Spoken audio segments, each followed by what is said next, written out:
வணக்கம். தமிழ்நாடு முழுக்க 40 சுங்கச்சாவடியில நேத்து ஏப்ரல் 1ஆம் தேதியில இருந்து கட்டணத்தை உயர்த்தி இருக்காங்க. தமிழ்நாடு முழுக்க மொத்தம் 78 சுங்கச்சாவடி இருக்கு.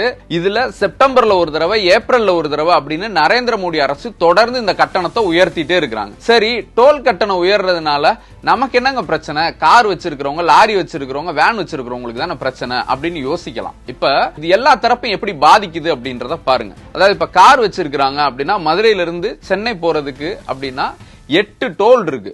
அந்த 8 டோல்லையும் சேர்த்து 735 ரூபாய் கட்ட வேண்டியதா இருக்குங்க. இப்ப திருநெல்வேலியில இருந்து சென்னை போகணும் அப்படின்னா 1000 ரூபாய் வரைக்கும் ஆகும். கோயம்புத்தூர்ல இருந்து, சேலத்துல இருந்து அப்படின்னா 700 ரூபாயில இருந்து 1000 ரூபாய் வரைக்கும் கார் வச்சிருக்கிறவங்க டோல் கட்டணமா கட்ட வேண்டியது இருக்கு. சரி, இப்ப அடுத்த கட்டம் அப்படின்னு பார்த்தா இந்த மினி ட்ரக்கு, வேனு, இந்த பொருள் எல்லாம் ஏத்திட்டு போறாங்கல்ல, அதான் மளிகை ஜாமான் ஏத்திட்டு போறது, காய்கறி ஏத்திட்டு போறது அப்படின்னு வேனு, லாரி, இப்படி அத்தியாவசிய பொருட்கள் பயன்படுத்துறது பார்த்தா அது 2 கேட்டகரி வச்சிருக்காங்க. ஒன்னு வந்து இப்ப மதுரையில இருந்து சென்னைக்கு 1220 ரூபாய் கட்ட வேண்டியது இருக்கு வேன் வச்சிருக்கிறவங்க அப்படின்னா. அதே இது லாரி அப்படின்னு பார்த்தோம்னா 2550 ரூபாய் வரைக்கும் கட்ட வேண்டியது இருக்குங்க.